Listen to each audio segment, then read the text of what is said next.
স্বাগত নিউজ 24 চট্টগ্রাম প্রতিদিনের সংবাদে আপনাদের সাথে আছি আমি জান্নাতুল ফেরদৌস রুবা।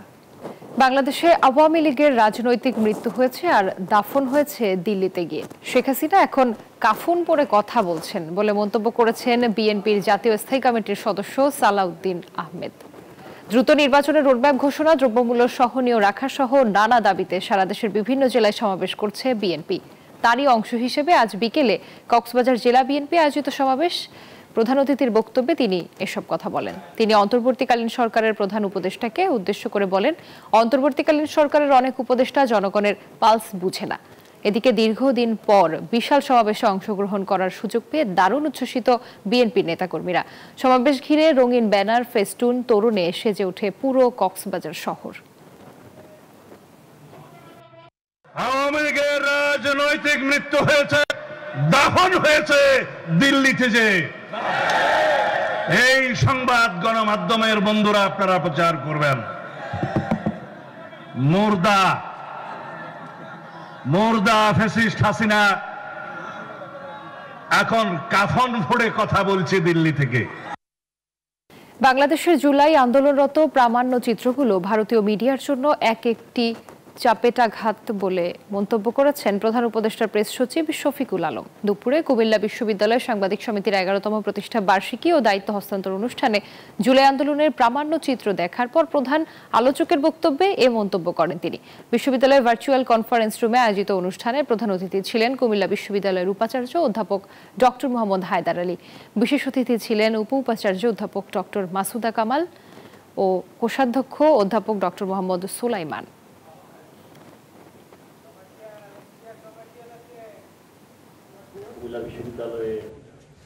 বিদেশে কর্মসংস্থানের সুবিধা বাড়ায় নানা জটিলতা কেটে আবারও চট্টগ্রাম বিভাগ থেকে মধ্যপ্রাচ্যে জনশক্তি রপ্তানি বেড়েছে। 7 মাসে সবচেয়ে বেশি বিদেশে গমন করেছে সৌদি আরবে। কাতার, ওমানের পাশাপাশি ইউরোপ, আমেরিকায়ও বেড়েছে বাংলাদেশিদের গমন। অন্যদিকে পুলিশ ভেরিফিকেশন তুলে দেয়ায় চট্টগ্রামে পাসপোর্ট অফিসে ভিড় বেড়েছে পাসপোর্ট প্রত্যাশীদের। পুলিশের জটিলতা কমায় সহজে পাসপোর্ট পেয়ে খুশি তারা। আবু জাবেদের ছবিতে চট্টগ্রাম থেকে নয়ন বড়ুয়া জয়ের রিপোর্টে বিস্তারিত।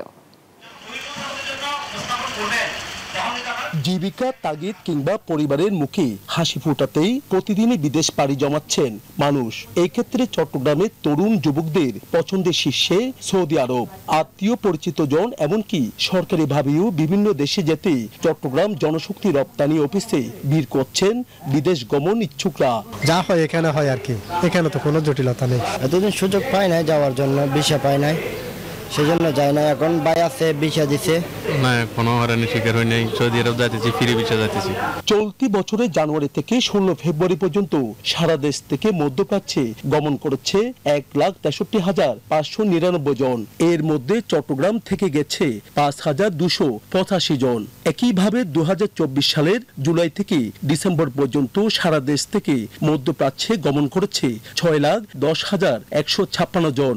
এর মধ্যে চট্টগ্রাম থেকে গমন করেছে 20,593 জন। চট্টগ্রাম থেকে যাচ্ছে সারা বিভিন্ন মধ্যপ্রাচ্যে যাচ্ছে, তবে আপাতত কি বলে ইয়াতে বেশি, সৌদি আরব একটু বেশি আছে প্রবণতা, ওগুলো বাকিগুলো মোটামুটি আছে যাওয়া। তবে বাংলাদেশি দক্ষ শ্রমিকদের বিদেশে কর্মসংস্থানের সুযোগও করছে সরকার। জর্ডানে গৃহ এই যে গার্মেন্টস কর্মী একদম সরকারি খরচে যারা, তারা সরাসরি কোম্পানির ডেলিগেট আসবে, তারা ইন্টারভিউ নেবে, যারা দক্ষ তারা মনে করবে তাদেরকে সাথে সাথে তারা সিলেক্ট করে ফেলবে। এইদিকে বর্তমান সরকার পাসপোর্ট করতে পুলিশ ভেরিফিকেশন বন্ধ করায় চরম দুর্ভোগ থেকে মুক্তি মিলেছে পাসপোর্ট প্রত্যাশীদের। তাই সহজে এবং অল্প সময়ের মধ্যেই পাসপোর্ট পাবে এমন আশা তাদের। অনলাইন থেকে পূর্ণ করে সরাসরি নিজের বাচ্চাদের জন্য করতে আসছি। এখন যে তুলে দেওয়া হয়েছে সেক্ষেত্রে আমাদের সময়টা আরো কম সময়ের মধ্যে আমরা পাসপোর্ট পেয়ে যাব। এইদিকে ইউরোপ, আমেরিকায়ও গমন বাড়ছে বাংলাদেশিদের। নয়ন বড়ুয়া জয়, নিউজ 24, চট্টগ্রাম। বান্দরবানের লামা উপজেলার ফাঁসিয়াখালীর দুর্গম মুরুংঝিরি থেকে অপহৃত 26 রাবার শ্রমিককে 2 দিন পরেও উদ্ধার করা সম্ভব হয়নি। তবে সকালে জিয়াউর রহমান নামে একজন পালিয়ে এসেছে। অপহৃত শ্রমিকরা সবাই কক্সবাজার জেলার রামু ও ঈদগাঁ এবং বান্দরবান জেলার নাইখংছড়ি উপজেলার বাসিন্দা। স্থানীয়রা জানিয়েছেন, রোববার সন্ধ্যায় মুঠোফোনে অপহৃতদের মুক্তিপণ বাবদ পরিবারের কাছ থেকে জনপ্রতি 50,000 টাকা দাবি করেছে সন্ত্রাসীরা। এদিকে অপহৃতদের উদ্ধারে যৌথ বাহিনী অভিযান অব্যাহত রয়েছে বলে জানিয়েছে পুলিশ। প্রকাশ্যে সশস্ত্র সন্ত্রাসীরা শ্রমিকদের অপহরণ করে নিয়ে যাওয়ার পর আতঙ্কে রয়েছেন এলাকাবাসী। চট্টগ্রামের চন্দনাইশে দোহাজারী জামিজুরি আহমেদুর উচ্চ বিদ্যালয়ে ফ্রি মেডিকেল ক্যাম্প ও ওষুধ বিতরণ কর্মসূচি হয়েছে। দুপুরে আয়োজিত এই মহতী উদ্যোগে চট্টগ্রাম দক্ষিণ জেলা বিএনপির নেতৃবৃন্দ সহ উপস্থিত ছিলেন। এই কর্মসূচির মাধ্যমে প্রায় 2000 অসহায় ও দুস্থ মানুষের মাঝে বিনামূল্যে চিকিৎসা সেবা ও প্রয়োজনীয় ওষুধ বিতরণ করা হয়।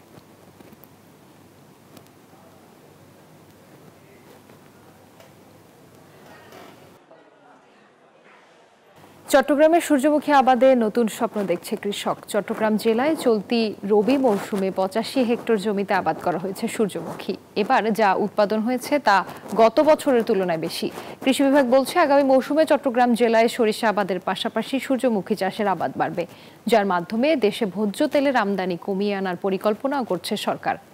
আবু জাবেদের ছবিতে চট্টগ্রাম থেকে আরো জানাচ্ছেন নয়ন বড়ুয়া জয়। চট্টগ্রামে বিগত বছরগুলোতে আগে সূর্যমুখীর আবাদ তেমন ছিল না বললেই চলে। কেউ কেউ সৌন্দর্যের জন্য সূর্যমুখী চাষ করতেন, এখন তেল ও পাখির খাদ্যের জন্য সূর্যমুখী চাষ করতে আগ্রহী হচ্ছেন চাষিরা। এই বছর জেলায় সূর্যমুখীর আবাদের লক্ষ্যমাত্রা ধরা হয়েছে 85 হেক্টর এবং পুরোপুরি আবাদও হয়েছে। সম্প্রতি বাংলাদেশ কৃষি গবেষণা উদ্ভাবিত বাড়ি সূর্যমুখী 3 হাটহাজারী কৃষি গবেষণা কেন্দ্রে পরীক্ষামূলক আবাদ করা হয়েছে। এর উপর কৃষক কিষানীদের নিয়ে মাঠ দিবস ও কৃষক প্রশিক্ষণ অনুষ্ঠিত হয়।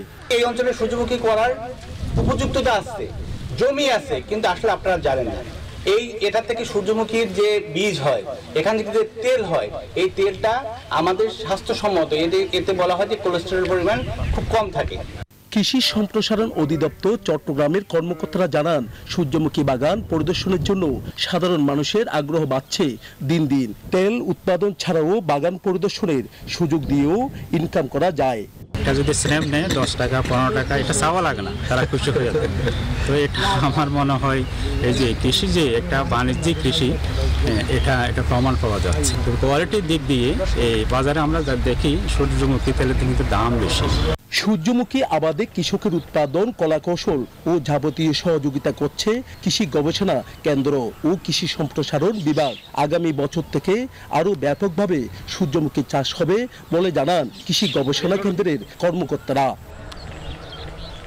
নয়ন বড়ুয়া জয়, নিউজ 24, চট্টগ্রাম। চট্টগ্রাম নগরীর নাসিরাবাদে অঙ্কুর সোসাইটি বালিকা উচ্চ বিদ্যালয়ের বার্ষিক ক্রীড়া ও সাংস্কৃতিক প্রতিযোগিতার পুরস্কার বিতরণী অনুষ্ঠিত হয়েছে। দুপুরে আয়োজিত অনুষ্ঠানে প্রধান অতিথি ছিলেন চসিক মেয়র ডাক্তার শাহাদাত হোসেন। এ সময় তিনি বলেন, প্রতিযোগিতায় জয় পরাজয় স্বাভাবিক বিষয়। যারা জয়ী হয়েছে তাদের এই সাফল্য ধরে রাখতে হবে, আর যারা বিজয়ী হতে পারেনি তাদের আগামীতে জয়ের জন্য কঠোর পরিশ্রম করতে হবে।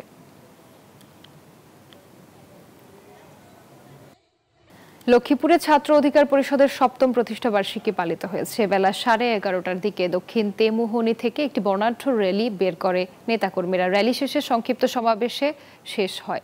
এ সময় ছাত্র অধিকার পরিষদের সভাপতি এনামুল হক ও সাধারণ সম্পাদক আরিফ হোসেন বলেন, 2018 সালে শিক্ষার্থীদের অধিকার আদায় ঢাকা বিশ্ববিদ্যালয়ের ছাত্র অধিকার পরিষদের জন্ম। শুরু থেকেই শিক্ষার্থীরা তাদের পাশে রয়েছে। আগামীতে যুক্তিসঙ্গত সকল দাবি আদায়ে ছাত্র অধিকার পরিষদ শিক্ষার্থীদের পাশে থাকবে।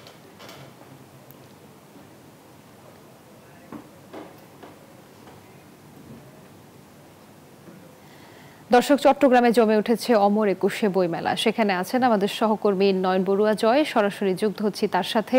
জয়, বইমেলা কতটা জমে উঠেছে? ক্রেতা দর্শনার্থীদের ভিড় কেমন দেখছেন?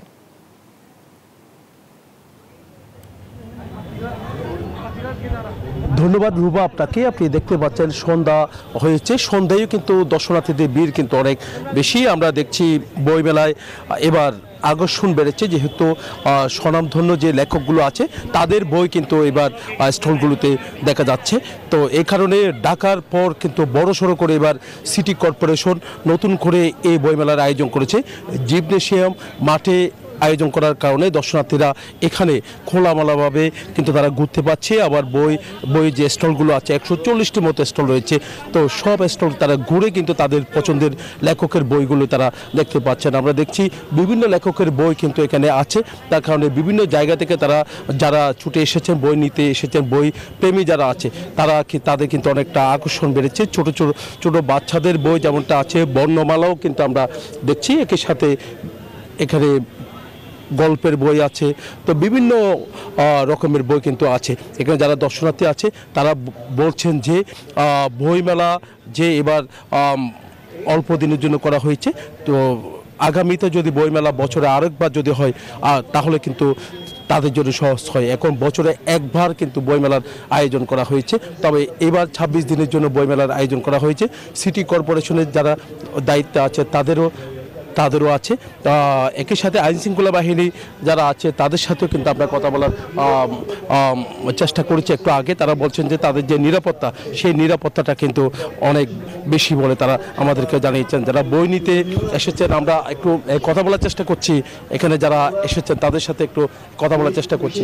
তো এখানে শিক্ষার্থী যারা আছে দেখতে পাচ্ছে, বিভিন্ন শিক্ষার্থীরা এসেছেন, স্কুল পড়ুয়া যে শিক্ষার্থী তাদেরও বইমেলার এখানে তাদের উপস্থিতি কিন্তু আমরা দেখছি। এখানে লেখকরা আছেন, তো যাদের হাতের লেখা বই কিন্তু আসলে এবারের বইমেলায় দেখা যাচ্ছে। তো এখানে যারা বই প্রেমী আছেন, স্কুল শিক্ষার্থী যারা আছে তারাও কিন্তু এখানে ছুটে এসেছেন। আমরা একটু কথা বলতে চাচ্ছি, আপনার লেখা বই কিন্তু এই স্টল সহ বিভিন্ন স্টল কিন্তু আমরা দেখছি, তো কেমন সারা মিলছে বলে মনে করছেন? মূলত আমি তো ছোটদের জন্য লেখালেখি করি, শিশু সাহিত্যিক হিসেবে সবাই জানে, সেই হিসেবে আমার যে বই ছোটদেরই বেশি। আমার 84টা বইয়ের মধ্যে সিংহভাগ হচ্ছে ছোটদের। তো আমাদের বইগুলো হচ্ছে স্কুলে বিশেষ করে যারা পড়ে তাদের জন্যেই রচনা। তো তারা এই যে বই দেখতে পাচ্ছেন, বাচ্চারা আসছে বই নিচ্ছে, এটা আমাদের জন্য পরম আনন্দের। তো আমরা চাই এই ছোটরা যেভাবে বইমুখী হচ্ছে সেটা যেন দিন দিন আরও বৃদ্ধি পায়। ধন্যবাদ। বুঝতে পেরেছেন যে শিশুদের শিক্ষার্থীদের বইমুখী করার জন্য তারা চেষ্টা করছেন। এখানে যারা শিক্ষার্থীরা এসেছেন তাদের সাথে একটু কথা বলার চেষ্টা করছি। কেমন আসলে তোমাদের পছন্দের বই কি আছে এখানে? হ্যাঁ, আমাদের পছন্দের বইটা আছে, কিন্তু এগুলো অনেক অসাধারণ, এগুলো আমি কোনোদিনই দেখিনি, এত সুন্দর বই, এটাই আমার আনন্দ।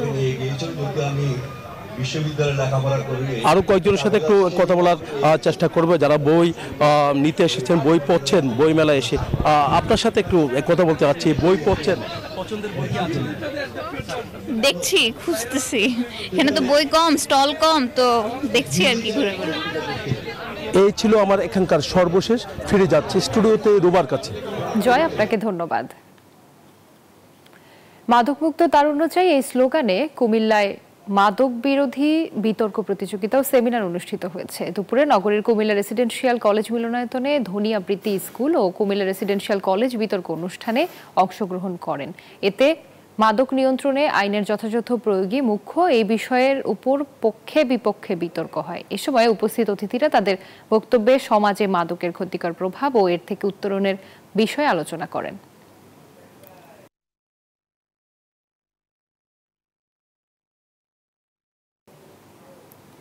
চট্টগ্রাম নগরীর হাজারী গলিতে যৌথ বাহিনীর কাজে বাধাদান ও অ্যাসিড নিক্ষেপের ঘটনায় দায়ের করা মামলায় ডাক্তার কথক দাসের 3 দিনের রিমান্ড মঞ্জুর করেছেন আদালত। দুপুরে চট্টগ্রাম মেট্রোপলিটন ম্যাজিস্ট্রেট কাজী শরীফুল ইসলামের আদালতে পুলিশ 10 দিনের রিমান্ড আবেদন করলে আদালত শুনানি শেষে এই আদেশ দেন।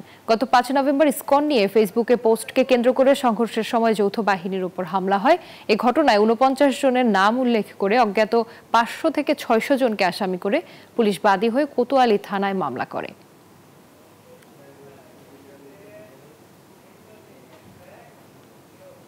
আর এই ছিল নিউজ 24 চট্টগ্রাম প্রতিদিনের সংবাদে। আরও সংবাদ ও বিশ্লেষণ জানতে ভিজিট করুন news24bd.tv। ধন্যবাদ।